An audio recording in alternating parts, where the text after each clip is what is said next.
Alright, and we got a brand new pair of squares. Just came back from hardening, and we need to create a flat spot so they sit down on the mag properly.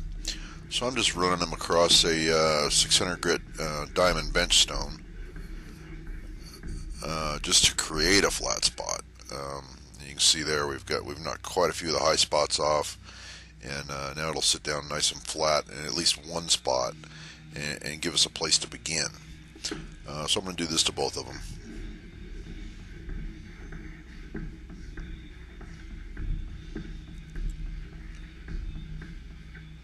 And it just takes a few strokes till we get some get some shine to them, and it'll develop all the highs and lows on the part. And we're going to clean our magnetic transfer blocks really good. And we're going to make sure the squares are sitting in there. We're going to take the hone side and put it down against the transfer block, and we're feeling for any grit.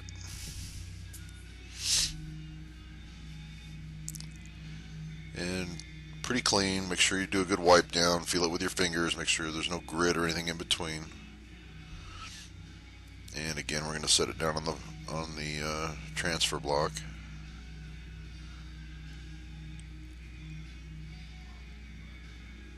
And give that a wipe down.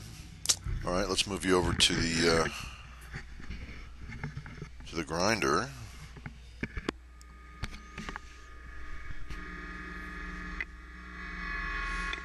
I'm going to stick them against the back fence. Get the little guys arranged so they're in a line. So I got a nice straight shot to grind the webs. Turn the mag on. Now I'm going to check them and make sure they're sitting flat. I'm going to kind of rock them. Make sure they don't teeter-totter or do anything funny. Make sure I got them sitting good and flat. There's a good chance that stuff comes back from hardening. It's like a potato chip. So you got to find one good flat spot and get your grind on. And after you got one flat spot, it's all downhill from there. After you flip it to the other side, it's all good.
And you can see one is quite a bit taller than the other one.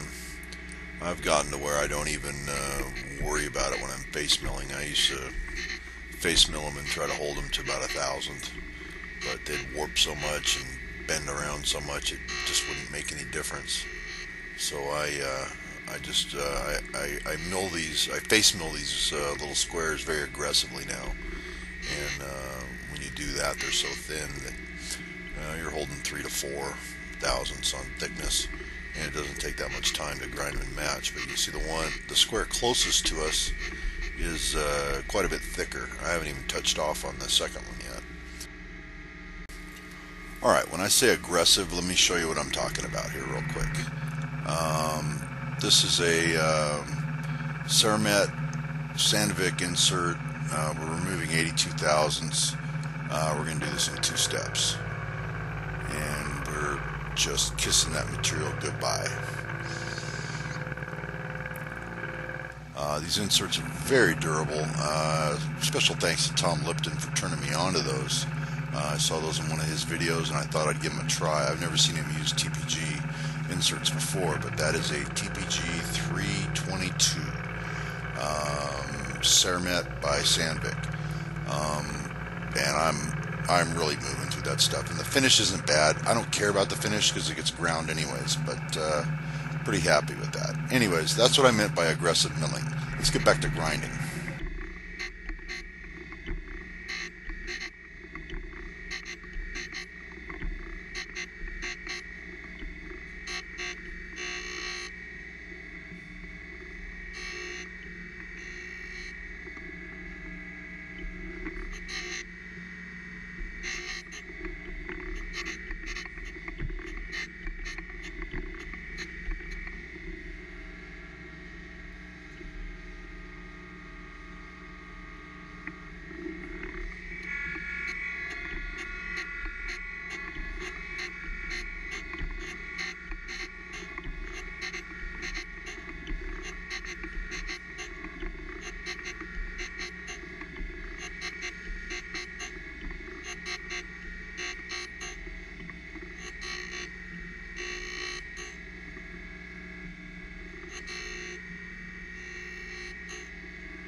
Okay, after a little squirt of coolant, we're just going to give it just a tenth of down feed, and this is where I'm going to get my finish. I'm going to move over it really slow with only a tenth of down feed.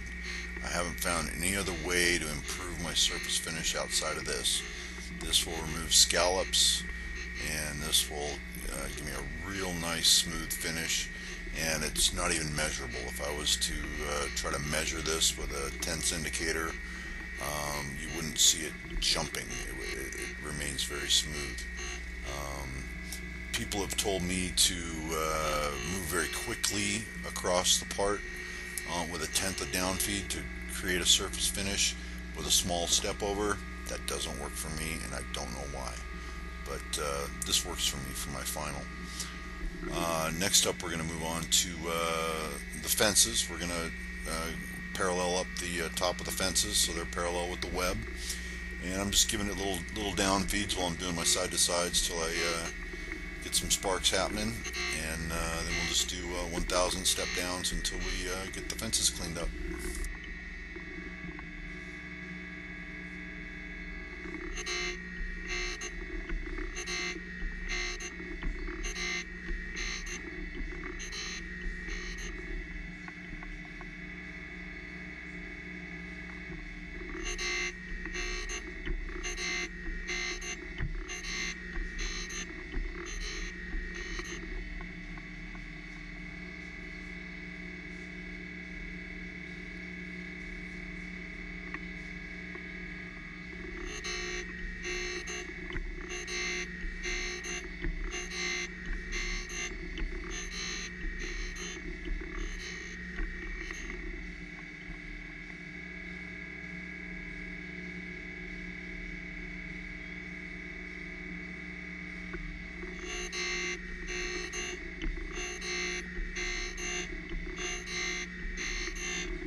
Okay, so we're taking this video real time. I'm taking you over to the sink. We're going to wash down our parts and wash all the gook off of them.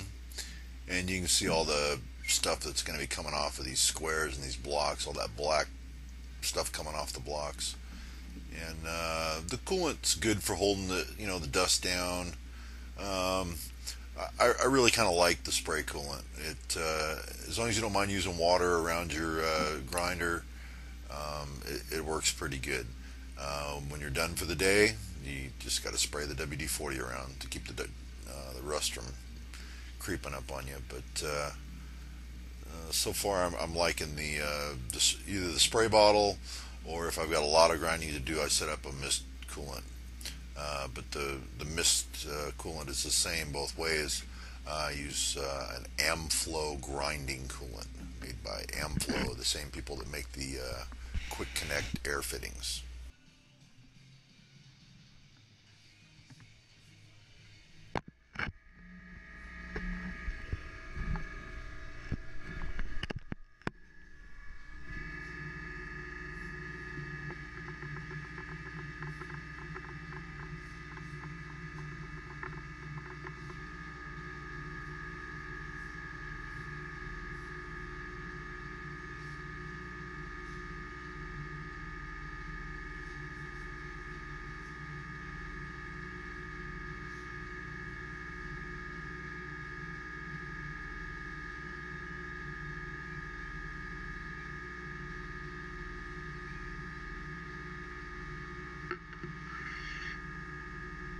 These are going to go back into the block, freshly ground side down, and both of them fit on a single block this time.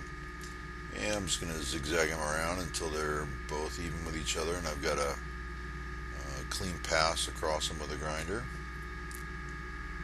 And now the opposite web's going to get ground. We're going to stick them down on the mag and wiggle them around good, make sure they're not going anywhere. And that camera angle sucks. Let's try a new one. What do you guys think of this? Oh, that's not bad. Let's run with this one. Give you a different camera angle. All right, now this side's going to be a lot quicker. There's a lot less to do. They're already very, very close. These things will probably clean up in just 2 or 3 thousandths.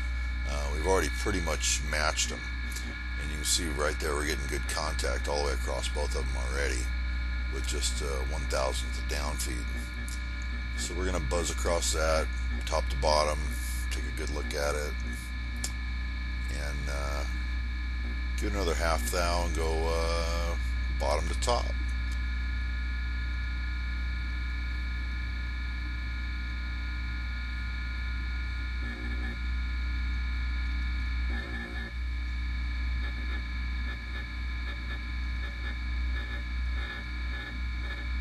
Not bad. I just got a little bit of traces of hardening scale there in the center, just right between the two squares.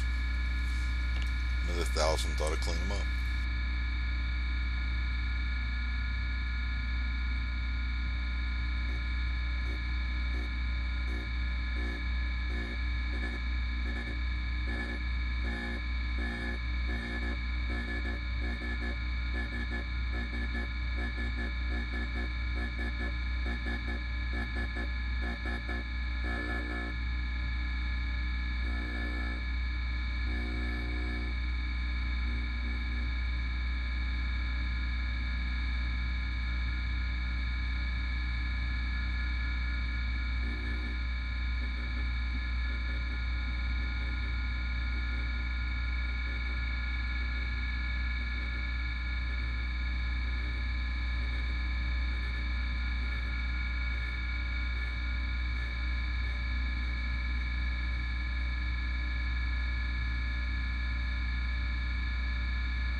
Okay, now we're going to move on to the fence, and we're going to make sure the fence is parallel with the web, and we're just going to do small down feeds while we're doing side to sides until we get a touch off, and then we're just going to square up both of those fences, with each other.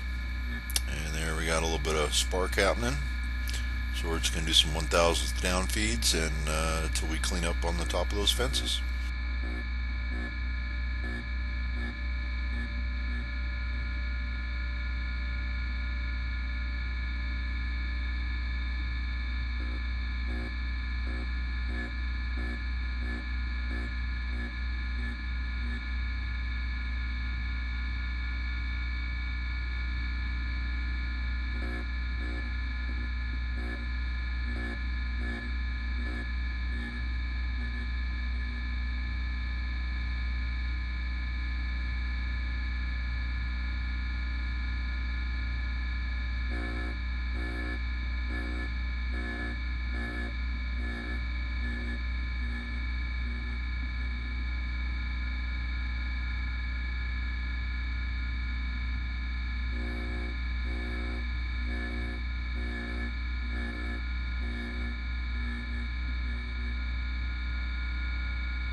Okay, and now back to the sink we go. So you're going to get to watch me wash parts yet again.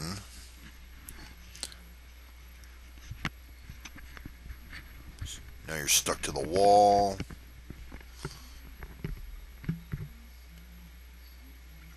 And rinse and repeat in the most literal sense.